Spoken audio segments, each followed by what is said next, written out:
Hey guys, JD here, Pickle right behind me if you can hear him, and he really wants to see what we're going to look at. We are getting in lots of new plants this week, and Pickle still wants you to know about it if you can't hear him. Lots of new plants this week, some really exciting ones too. Some of them just arrived. It's Monday, and no, that's not my hair scrunchie, that's my microphone. But it's Monday, we're closed. I work on Monday, get all the stuff done. And we just got in a delivery of some cool stuff. But first thing I want to tell you about are the Miranda pitcher plant hanging baskets, the giant bug-eating plants that I'm probably showing you a picture of right now on the screen. Cody's sitting there holding them. Those are coming Wednesday or Thursday. Stay tuned for those. But everything else that we were going to get this week that's going to be really cool and awesome and pretty and hot weather loving got here today. I didn't think it was going to get here till Tuesday or Wednesday or Thursday, but it's here. And I'm going to flip it around, and Pickle is just whining back there, and I'm going to show it to you. So here we go. The first thing that came off this truck that impressed me more than anything are these quick fire, sun-loving, tree-form hydrangeas. Think of it as, if you know what a limelight hydrangea is, same type of hydrangea, just a different looking bloom. It's a sun hydrangea with giant, look at those blooms, giant white blooms. These are giant trees, probably planted in the ground. These are 5 or 6 feet tall, and they are just magnificent. Put them in the sun, keep them watered, survive the winters easily, and look awesome. Second thing, I'm here, so I'm just going to jump to the cream of the crop. We got in 40 more Peggy Martin roses, finally. And I know we've got a lot of people on the list for them, so you're being notified right now, as well as you will be by text tomorrow. But you can show up tomorrow morning and get these if you need a Peggy Martin rose. We got 40 here. I've got 2 or 3 more, so about 42 Peggy Martin roses. We have plenty, and come get those because it definitely will be September before we get them again. These pretty guys right here, this is you know what a weeping willow is?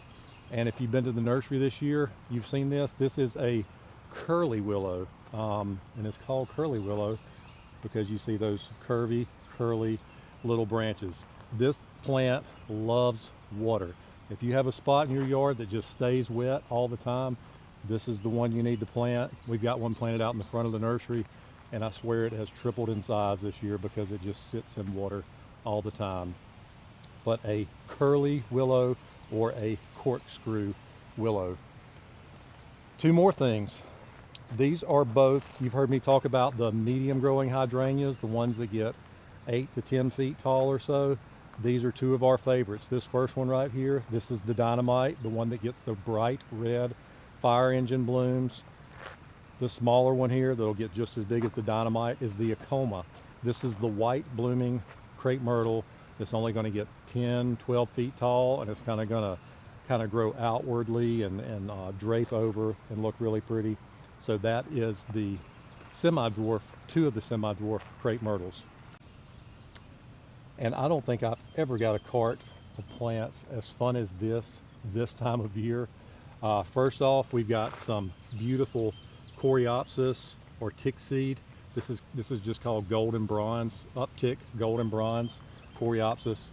Perennial plant, survives the winter, comes back and blooms like this in your garden every year. Another one, this is one of Megan's favorites all the time. This is pincushion flower or scabiosa. I just call it a pretty purple flower. Another very hardy perennial, will do great in the cool and the cold weather next year and come back and be beautiful in your garden. Speaking of hot weather, look at these sedums right here. This is Sun Sparkler, cherry tart. Loves hot weather, loves not getting watered on time, loves getting abused, loves surviving the cold winters and coming back the next year. So if you've got a pot that you don't like to water a whole lot, or you've got a place out in your yard that is not going to get a whole lot of water, this Sun Sparkler cherry tart sedum, get it, beautiful. What else do we have? All right, next I know the background isn't that pretty, but just bear with me. These are both cold hardy hibiscus. The one on the left is called Lord Baltimore hardy hibiscus, and it's going to get a beautiful red bloom. This one with the dark foliage is called Head Over Heels Passion hibiscus. It's going to get that beautiful pink bloom, if you can see that.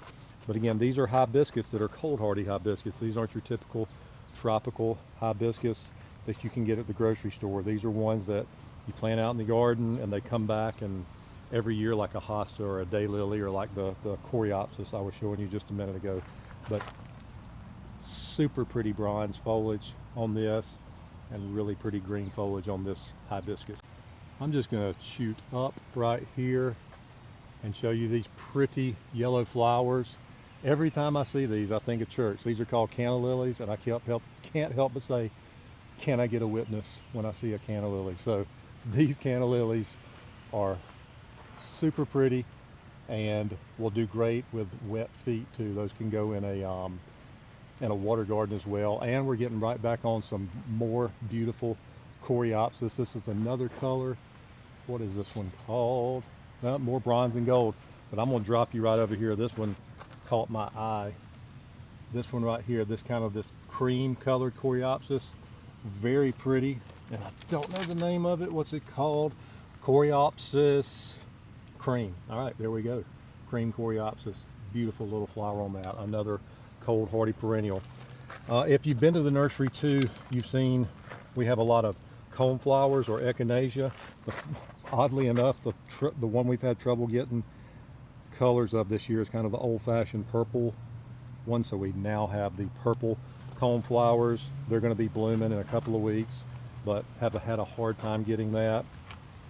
Another beautiful plant.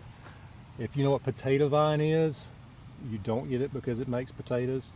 You get it because it makes beautiful foliage. Most people get the lime green one, but this tricolor one is a beautiful one. It's a variegated. It's got white and pink and green leaves on it. So another really pretty plant for this hot weather. So that's really it on all the new stuff we got. But while I'm here, I'm showing you our gigantic curly willow out front.